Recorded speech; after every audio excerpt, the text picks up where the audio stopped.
우리 한번 저를 따라 하시기 바랍니다. 주여, 저희를 인도하소서. 네, 우리가 계속해서 하나님께서 이 혼란하고 어지러운 시대에 하나님이 우리 자신에게나 어떤 한 사람에게 맡기지 아니하시고 하나님의 방법대로 우리를 인도하시기를 원하십니다. 그래서 하나님은 저희들을 인도하시는데 하나님의 방법대로 그리고 단계별로 인도하십니다. 정말 우리 하나님의 인도함을 받는 것이 얼마나 중요한지. 그래서 하나님은 우리를 인도하실 때 말씀으로 인도하신다 그랬습니다. 말씀들로, 하나님의 말씀들로 인도하시는데 우리가 그러면 하나님의 말씀을 귀를 기울이고 그리고 우리의 마음과 신경을 써서 들어야 되는데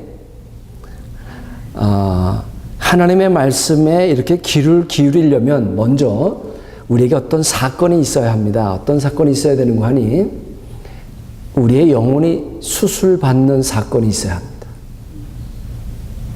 그렇지 않으면 우리는 절대로 주님의 말씀에 귀를 기울이지 않습니다. 들어도 깨달을 수도 없습니다. 그러면 이 영혼의 수술이 뭘까? 영혼의 수술, 이것은 바로 우리가 예수 그리스도를 영접함으로 십자가 구속을 통해서 이제 우리 안에 예수님을 영접하고 그리고 성령으로 말미암아 새로운 성향을 받는 겁니다. 우리의 영 안에 옛날의 죄성이 씻어지고 새로운 성향이 우리 안에 들어오는 그러한 사건, 이것이 바로 우리의 영혼이 수술되는 사건입니다. 이런 사건이 이후에 우리는 주님의 말씀에 귀를 기울일 수가 있게 되는 것입니다. 그렇지 않으면 우리는 하나님 말씀을 들을 때 항상 편견을 가지고 들을 수밖에 없습니다. 그래서 마태복음 7장 24절에 그러므로 누구든지 나의 이 말을 듣고 행하는 자는 그 집을 반석 위에 지은 지혜로운 사람 같으니 이렇게 말씀하십니다. 우리는 이제 영혼의 수술을 받고 주님의 말씀에 귀를 기울여야 하는 것입니다. 그것이 바로 우리가 하늘에 집을 짓는 것과 같다 성경을 말씀하고 있습니다.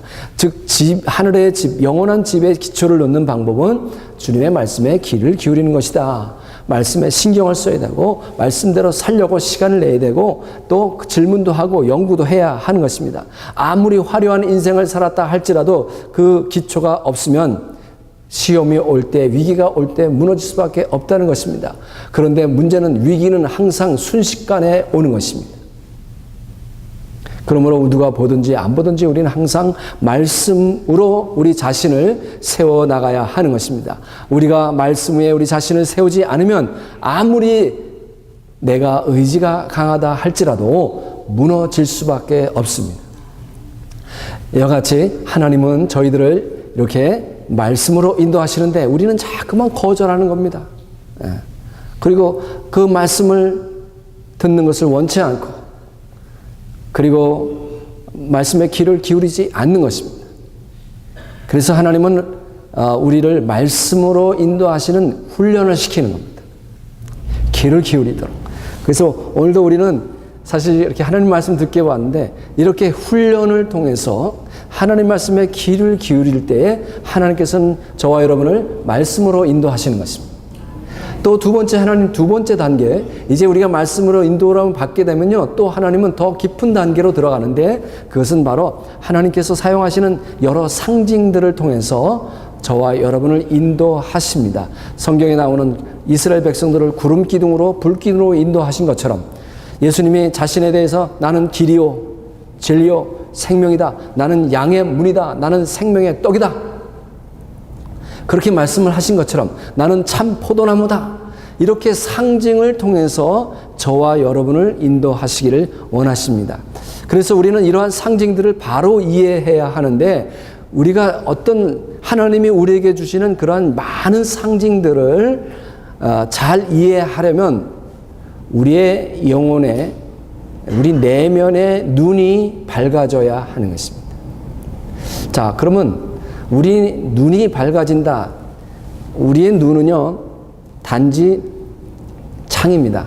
즉, 눈이 보는 게 아니라 우리의 내면이, 즉, 우리의 영혼이 내 눈을 통해서 보는 겁니다. 그래서 나의 내면, 영혼의 내면이 바뀌어지지 않으면 어떠한 눈으로 보이는 물체를, 어떠한 상징을 본다 할지라도 그 의미를 파악할 수가 없는 겁니다. 예, 들을 수도 없는 겁니다. 예. 그저 바울이 예수님의 그 음성을 듣고 내가 왜 나를 핍박하느냐? 주여 누시니까 나는 내가 핍박하는 예수라. 그런 음성을 바울은 듣는데 나머지 사람들은 천둥소리가 우는 것 같고 그저 쓰러지는 바울만 볼 뿐이지 그 사건의 그 내면의 의미를 도무지 깨달지를 못하는 것입니다. 그래서 하나님께서는 이러한 상징을 통해서 우리로 하여금 더 하나님을 깊이 알아가게 하고 더 넓게 또 하나님의 뜻을 이해하게 하시는 것입니다. 그래서 마태복음 6장에 보니까 눈은 몸의 등불이니 그러므로 내 눈이 성하면 온몸이 밝을 것이요 눈이 나쁘면 온몸이 어두울 것이니 그러므로 내게 있는 빛이 어두우면 그 어둠이 얼마나 더하겠느냐 그랬습니다. 그래서 이 눈은 우리의 어떤 피지컬 눈을 말하는 게 아니라 우리의 내면의 눈을 말하는 것입니다. 어떤 우리의 변화된 양심, 그 십자가 구속으로 말미암아 새롭게 된 우리의 양심을 말합니다. 양심이 밝다라고 하는 것은 어떤 성경은 굿 이렇게 좋으면 이렇게 표시했는데 어떤 성경에는 싱글이 되면 즉 우리의 그 초점이 우리의 그 관심이 오직 하나만 되면 이런 뜻입니다. 관심이 하나만 되면. 근데 이 NIV에는 good 내 눈이 if your eyes are good 그랬어요. 그런데 또 어떤 영어 성경에는 if your eyes are single 이렇게 표현한 성경도 있습니다. 또 if your eyes are bad 이 bad이라고 하는 것은 evil 이렇게 표현한 성경도 있습니다. 그러니까 우리의 눈이 악하다라고 하는 것은 또 다른 말로 우리의 그 관심이 여러 군데 있다는 것입니다. 즉 우리가 오직 주님께만 초점을 맞추는 것과 우리의 관심이 우리의 야망이 많은 그러한 것 그렇게 될 때에 우리가 밝아지고 그렇습니다. 거기 보니까 if your whole body will be full of light 그랬어요. 그러니까 빛으로 가득 찬다라고 하는 것은 무슨 뜻이냐면 우리가 하나님의 관점을 가지게 된다는 겁니다. 그런데 if your whole body will be full of darkness 어둠으로 가득 차게 된다라고 하는 것은 우리가 세상적인 관점을 가지게 된다는 겁니다. 하나님이 우리를 인도하시기 위해서 많은 그런 하나님을 드러내고 나타내는 상징을 보여준다 할지라도 우리가 세상적인 관점을 보게 되면 그것이 하나님의 인도하심이 아니라 어떤 세상적인 관점으로 볼 수밖에 없다는 겁니다. 하나님은 여전히 이런 상징을 통해서 자신을 나타내시고 우리를 인도하시는데 예를 들면 우리가 앞에 보이는 십자가가 있습니다. 십자가는 무슨 상징? 그래서 성경에 또 우리 찬송에 보면 십자가를 바라보라 하는 그런 많은 말씀과 찬송들이 있습니다. 그래서 하나님을 나타내고 하나님께서 하나님의 마음과 하나님의 뜻을 십자가를 통해 십자가라고 하는 상징을 통해서 우리에게 알려주십니다. 그래서 십자가를 보면서 내가 죄사함을 받았구나, 내가 구원받았구나 하는 것을 깨닫게 되고 하나님의 사랑의 그 은혜의 깊이와 넓이를 더 깨닫게 되는 것입니다. 마찬가지로 우리가 성찬을 합니다. 성찬을 하면 This is my body given for you 그러면서 This is my blood shed for you 하면서 우리가 이 떡과 잔을 받으면서 이게 주님의 살이구나, 주님의 피구나 나의 생명을 살리는 것이구나 하면서 그 떡과 포도주의 상징을 통해서 우리는 하나님을 더욱 이해하고 하나님의 뜻을 알게 되는 것입니다. 그리고 그러한 상징을 통해서 하나님은 우리를 하나님의 뜻대로 인도하시는 것입니다. 이것이 바로 하나님의 두 번째 단계에 인도하시는 방법이고, 이제 오늘은 세 번째, 하나님께서 저와 여러분을 인도하시는데,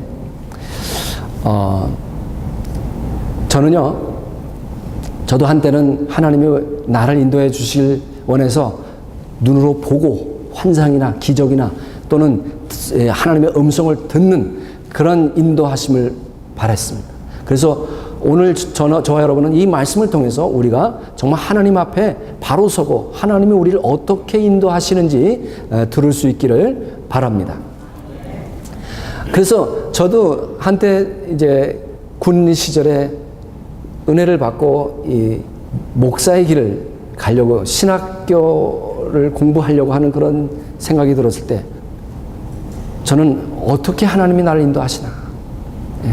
그래서 저는 듣기를 원했어요. 하나님, 상천아, 너 주의 길을 가라. 그렇게 말씀해 주시기를 원했습니다. 그런데 아무리 들려도 들려주시지 않은 거예요. 그래서 제가 군인 시절에요. 모포를 끼고 어디 가느냐. 제가 진해에서 근무를 했기 때문에 마산 무학산 기도원이라고 있습니다. 그래서 무학산 꼭대기에 올라가니까 주기철 목사님이 옛날에 거기서 그렇게 기도를 하셨답니다. 그 기도하다가 하늘에서 벼락이 떨어져가지고 벼락이 떨어져서 바위를 갈 때 그 목사님의 기도를 들으셔서 벼락이 떨어져가지고 바위가 그냥 가운데가 쭉 갈라졌어요. 그 넓은 바위가.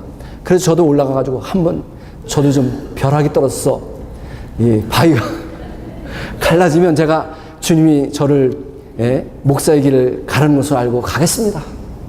그래서 밤이 새도록 목포가 다 졌습니다. 왜냐하면 이슬이 내리니까요. 그런데 아무 소리도 안 들리는 겁니다. 하나님의 인도하심을 얼마나 바랬던지 제가 나중에서 제가 졸업 앨범을 봤어요. 졸업 앨범 봤더니 졸업 앨범에는 보통요, 뭐 한 장을 다 제가 저에 대한 모든 것을 거기 큰 한 장에다가 다. 그래서 어떤 친구들은 내인 사진, 부모 사진, 뭐 가족 사진, 막 자기가 좋아하는 글들 쓰고 그러는데 저는 무슨 말 하나만 썼는지 아세요? 주께서 내 길 인도하시네. 제 졸업 앨범에. 근데 그거를요, 건방지게 제가 한국말로 쓴 게 아니라 영어로 썼어요. I know the Lord. I know the Lord. 그 다음에 뭐죠?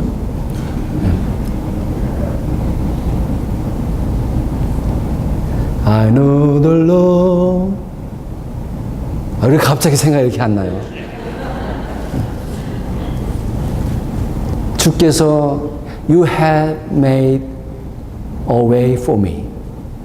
You have made a way for me.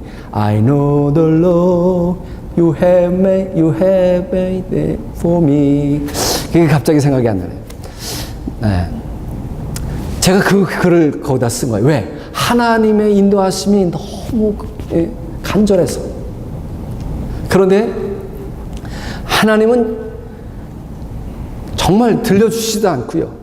보여주시지도 않고. 그래서 제가 하나님, 저는요, 하나님이 택해서 가길 원하지 내가 자원해서 가길 원치 않습니다. 좀 보여주세요. 들려주세요. 근데 하나님은 하나님의 인도하시는 방법은 다른 데 있다는 것을 제가 오늘 여러분들과 함께 나누고자 하는 것입니다. 자, 하나님께서 인도하는 세 번째 단계는 뭐냐면요.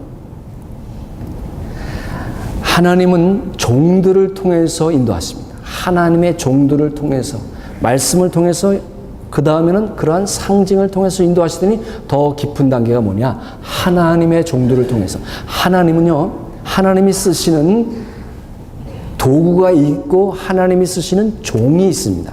그러면 종과 도구의 차이가 뭐냐? 하나님의 the servant of God and the instrument of God. What difference? 두 개가 뭐가 다르냐 말이에요.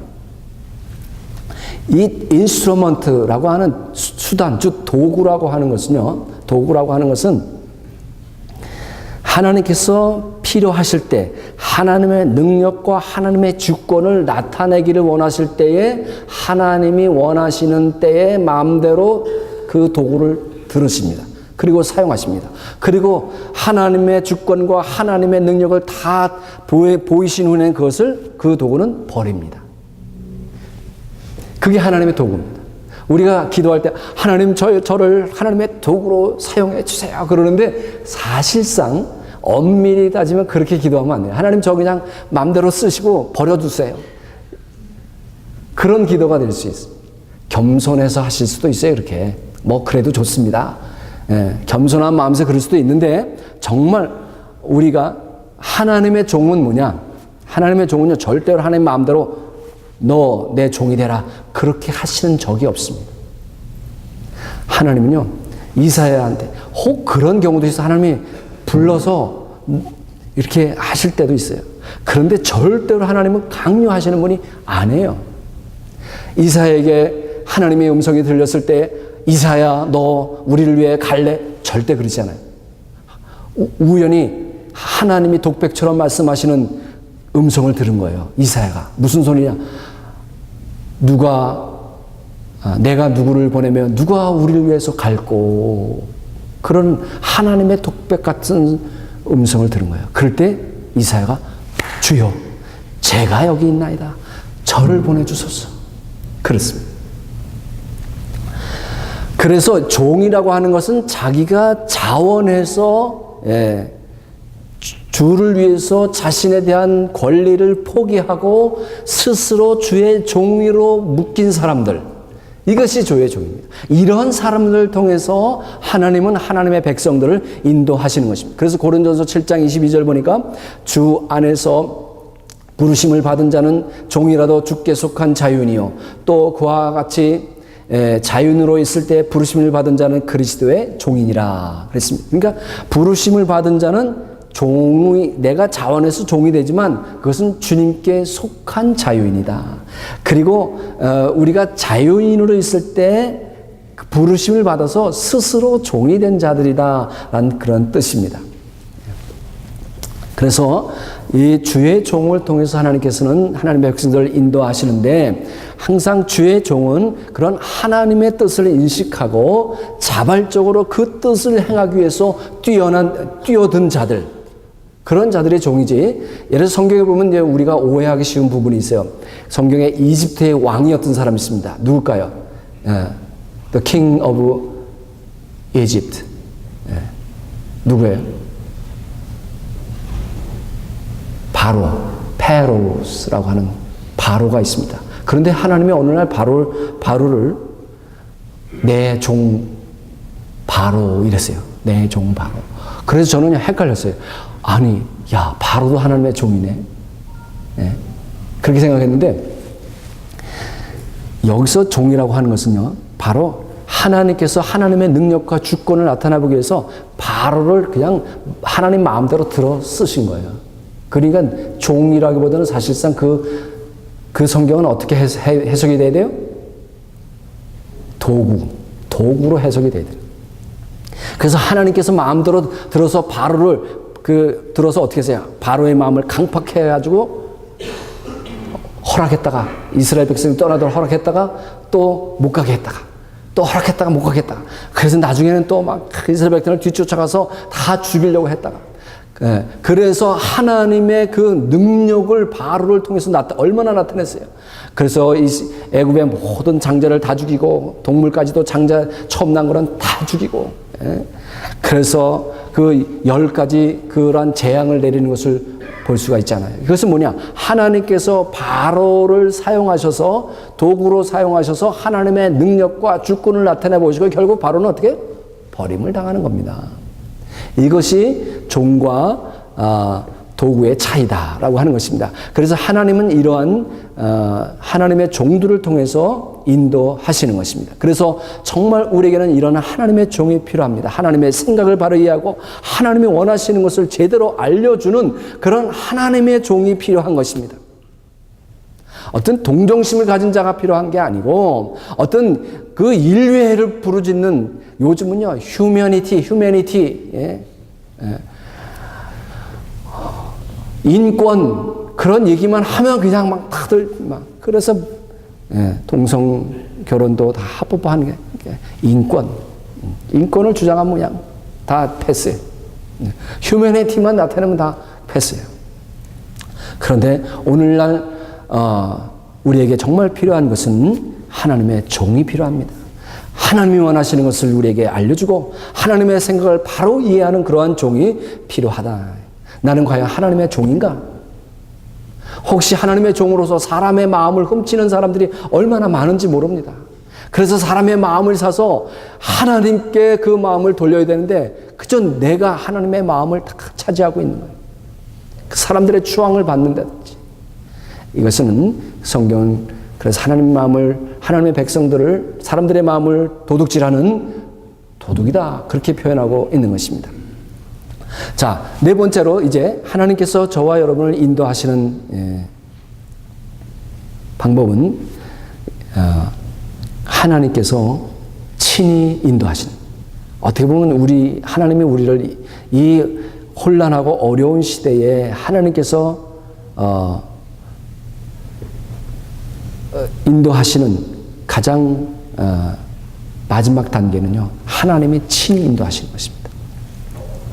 그래서 신명기 32장에 보니까 이렇게 말씀합니다. 여호와께서 그를 황무지에서 짐승이 부르짖는 광야에서 만나시고 호위하시며 보호하시며 자기의 눈동자같이 지키셨도다. 마치 독수리가 자기의 보금자리를 어지럽게 하며 자기의 새끼에 너풀거리며 그의 날개를 펴서 새끼를 받으며 그의 날개 위에 그것을 엎는 것 같이 여호와께서 홀로 그를 인도하셨고 그와 함께한 다른 신이 없도다. 하나님이 홀로, 하나님 친히 우리를 인도하신다는 겁니다. 왜 그러시느냐? 왜 하나님이 저와 여러분을 인도하실까? 이런 표현을 하시면서 마치 독수리가 그 새끼를 그 등에 엎는 것 같이 왜 하나님이 친히 우리를 인도하시기를 원하시느냐? 그것은요, 하나님께서 저와 여러분을 긍휼히 여기시기 때문입니다. 하나님이 우리를 긍휼히 여기시는데 하나님은 우리에 대해서 감정을 가지고 계십니다. 어떤 감정일까요? 감정을 느끼기 계십니다.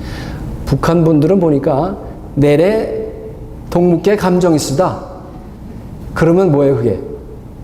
감정이 있다는 게. 우리는 감정이 있다 그러면 그게 안 좋은 거잖아요. 그런데 그 뜻이 아니에요. 하나님이 우리에게 감정을 가신다는 것은 감정을 느끼시는데 우리를 긍휼히 여기시는 그러한 감정을 가지고 계시는 것입니다. 그래서 그 하나님의 긍휼하심으로 우리를 인도하시는데 왜? 우리는 때로 하나님의 말씀이 들리지 않습니다. 보이는 상징도 없습니다. 주의 뜻을 분별하도록 돕는 그런 하나님의 종들도 없습니다. 그때 하나님께서 여러분을 친히 어머니처럼 위로해 주시고 인도해 주신다라고 하는 것입니다. 그런데 하나님이 이렇게 우리의 연약함을 아시고 긍휼히 여기셔서 인도하시는데 이 하나님의 긍휼하심을 오히려 착각하는 그 긍휼하심을 오히려 받으면 회개해야 되는데 오히려 노골적으로 건방져지는 그런 경우가 많이 있습니다. 정말 우리가 이러한 하나님의 인도하심의 훈련을 받으면 이렇게 하나님이 친히 그 긍휼하심으로 우리를 인도하실 때 정말 하나님이 나에게 잘해 주셨구나. 하나님이 정말 친절하시구나. 그렇게 생각해야 되는데 아주 오히려 교만해지고 건방져질 때가 많이 있다는 것입니다. 자기가 잘해서 이렇게 잘 되는 줄 알아요. 우리가 하나님의 긍휼하심이 우리를 이렇게 인도하실 때, 친히 하나님이 그 긍휼하심으로 인도하실 때 우리는 더 겸손해져야 하는 것입니다. 정말 하나님의 그 친절함을 우리가 잊지 말아야 하는 것입니다. 그래서 하나님은 이렇게 하나님의 그 긍휼하심으로 인도하시고 하나님이 친히 보혜사가 되셔서 우리를 인도하십니다. 그래서 요한복음 14장에 보니까 이렇게 말씀하고 있습니다. 내가 아버지께 구하겠으니 그가 또 다른 보혜사를 너에게 주사 영원토록 너희와 하리니 그는 진리의 영이라. 세상은 능히 그를 받지 못하나니 이는 그를 보지도 못하고 알지도 못함이라. 한번 영어도 한번 펼쳐져 보세요. 예. 그래서 하나님께서 예수 그리스도를 통해서 우리에게 또 다른 another counselor, another helper, another advocate. 그분이 누구예요? 보혜사를 보내주시는데 그분이 누구라고요? 성령님이신 거예요. 성령의 또 다른, 성령님은 하나님이십니다. 하나님, 성령 하나님의 또 다른 이름이 바로 이렇게 헬퍼요, 카운슬러요, 애드보케이트요, 예.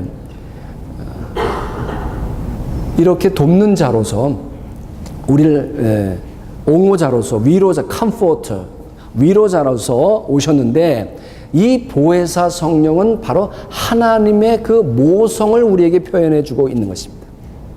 여러분, 하나님의 속성 가운데는요, 그런 하나님 아버지, 그래서 우리는 그냥 하나님을 그냥 아버지 속성만 있는 것으로 압니다.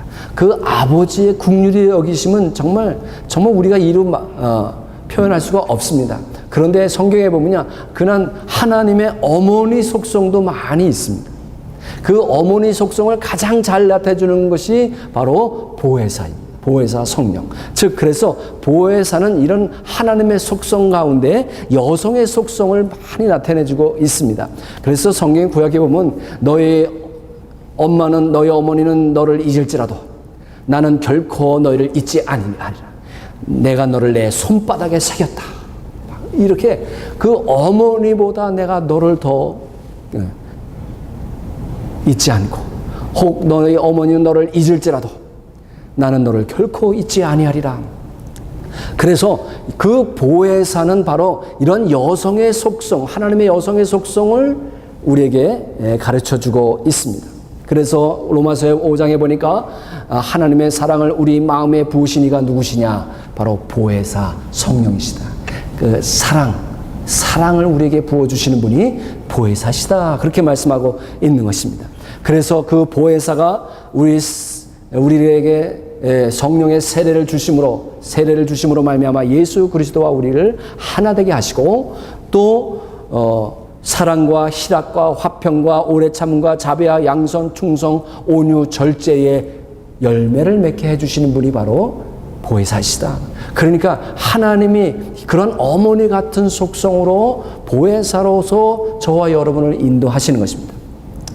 그리고 하나님은요, 친히 인도하시는데, 우리가 지난주에 출애굽기 33장에 보니까 이렇게 말씀하고 있습니다. 여호와께서 이르시되 내가 친히 가리라.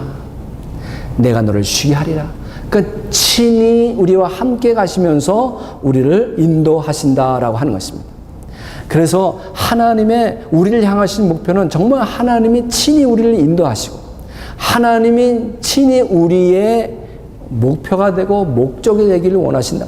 그런데 우리는요, 그저 우리의 삶의 목표를 어떤 분은 기쁨이요, 어떤 분은 행복이요, 어떤 사람은 평안이요, 어떤 사람은 축복이요.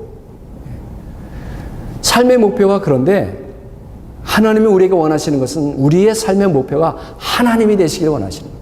하나님 자신이 우리의 삶의 목표가 되어야 되는 것이지, 우리가 행복이나 어떤 평안이나 어떤 축복이 아니다라고 하는 것입니다.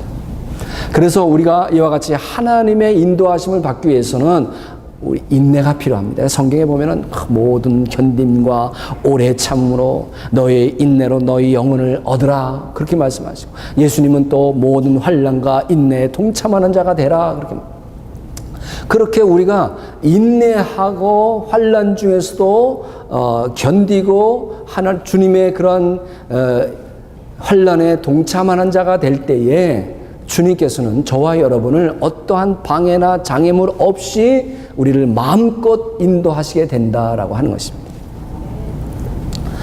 우리가요, 오늘날 살아가면서 우리에게 많은 환난과 어려움이 있습니다. 고통도 있고 갈등도 있고 여러 문제들이 있을 때 우리는 과연 이것이 왜 나에게 있을까? 왜 이것이 무엇을 의미하는가?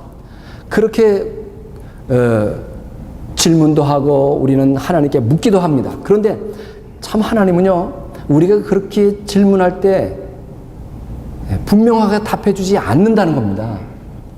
하나님 답해주지 않아요. 하나님은 절대 서두르지 않습니다. 예, 어떤 분이 병원에 갔는데, 응급실에 갔는데 막 꼴까닥 숨이 넘어가는데 의사들은 쳐다보지도 않고 그냥, 이야, 이건 난 이래서 죽는구나 이러는데 의사는 태평이야, 태평. 그래서 우리는 막 속이 상합니다. 그래서 이거 막 의사가 다 졌다이냐, 막 자기 식구가 좀 한번 그래서 막 저렇겠냐, 막 이럽니다. 그런데요, 또 한편 우리가 이렇게 생각해 볼 수 있어요. 만약에 내가 병원에 이렇게 들어갔는데 의사가 그냥 막 놀래가지고 나를 뭐 허둥지둥하고 어쩔 줄 모르면, 이야, 이거 큰일 났나 보다, 내가. 환자는 죽어요. 의사가 허둥대면, 서두르면. 만약에 하나님이 막 허둥대시고 서두르고 막 조급해하고 어쩔 줄 모르면 우리는 끝이에요, 끝. 근데 결코 하나님은 서두르지도 아니하시고, 그러다 보니까 우리는 하나님의 뜻을 오해하고 우리의 마음이 상하기도 합니다. 우리가 정말 심각하게 여기는 것들, 우리의 문제들, 우리의 아픔과 환난들, 그런 것, 고통들을 하나님, 이거 어떻게 된 겁니다. 어떻게 해결해 주시죠. 우리는 하나님께 요청을 합니다. 그래서 욥이 그 환난 중에 고통 중에 있을 때 하나님께 질문합니다. 하나님 어떻게 된 겁니다. 하나님은 저 같은 이런 고통을 당해보시지 않아서 모릅니다. 하나님이 사람의 눈을 가지셨습니까? 하나님이 사람의 귀를 가지셨습니까? 하나님은 저의 아픔을 모르십니다. 삿대질을 하면서 하나님께 그랬어요. 그랬더니 결국에 하나님이 나중에 사람의 몸으로 오셨지만, 그 욥의 질문 때문에 그러신지 모르지만 하나님이 그렇게 대항하는 욥에게 질문합니다. 욥아, 질문을 내가 하나 하겠다. 너 내가 땅에 기초를 놓을 때 너 있었니? 내가 바다의 샘에 들어가서 깊은 물 밑으로 너 걸어 다녀 봤니? 내가 별, 북두칠성 뭐 이런 묘성을 뭐 묶어봤어? 너 삼성의 띠, 이것도 별자리를 너 띠를 풀 수 있어? 내가 하늘의 궤도를 아니? 여러분 그 욥기 보면요, 하나님이 그 질문합니다. 욥이 뭐라고 대답해요? 할 말을 잊었어. 무슨 대답을 해요, 자기가? 할 말이 하나도 없는 거예요. 감당치 못할 질문을 하시는 거예요. 우리가 막 요구만 가지고 아파할 때 엄마들이, 너 애기 낳아봤어? 애기 낳아봤어? 우리는 이게 나에게 정말 심각하고 큰 문제예요, 막. 예? 그런데 하나님은 비웃듯이, 내가 땅에 기초 놓을 때 너 있었냐? 하나님께서 우리에게 이런 질문을 성경을 통해서 하시는 이유는요, 우리가 우리의 문제를 너무 중요하게 심각하게 생각하는 것에서 나오라는 거예요. 우리는 우리 자신을 너무 중요하게 생각하는 데서 벗어나라는 거예요. 우리는 근데 내 문제가 막 심각하고 가장 중요하고 막 내가 너무나 중요한 존재예요. 거기서 벗어나라는 거예요. 우리의 처한 처지를 너무 심각하게 여기는 자리에서 나오라는 겁니다. 하나님이 그런 우리의 처한 모든 상황, 문제들, 고통, 이런 것들을 통해서 하나님이 우리를 친히 인도하시기를 원하십니다. 그런 인도하심을 가장 잘 나타내준 편이 오늘 본문이에요. 시편 23편. 그래서 다윗은 그것을 체험하고 하나님이 친히 인도하시는 것을 고백하는 겁니다. 그래서 하나님을 목자로, 자신을 양으로, 여호와는 나의 목자시니 내가 부족함이 없으리로다.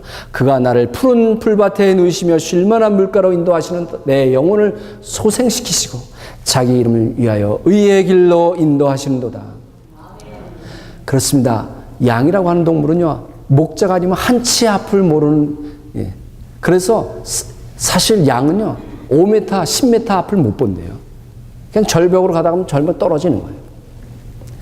그런 목자와 양의 관계로, 이런 순종과 사랑의 관계로, 인격적인 관계로 우리에게 말씀해 주고 있는 것입니다. 그래서 하나님이 친히 인도하시니 부족함이 없다는 겁니다. 환난 중에도 만족하게 된다는 것입니다. 뜨거운 사막 중에서도 하나님이 친히 인도하시니 푸른 초장이요 쉴만한 물가가 된다는 것입니다. 예. 의의 길로 인도하시는도다. 이것은 어떤 우리의 의로운 삶이라기보다 정말 하나님께서 우리를 인도하시는데 그 길이 때로는 비탈길이요, 때로는 광야길이요, 때로는 강을 지나는 길이요, 가시나무 길이라 할지라도 모든 것이 합력해서 선을 이루는 그런 형통의 길을 의미하는 것입니다. 형통의 길로 인도하시는 것입니다. 그래서 다윗은 마지막에 고백하기를 내 평생의 선하심과 인도하심이 정녕 나를 따르리니 반드시 나를 따르리니 내가 여호와의 집에 영원히 거하리로다. 아멘.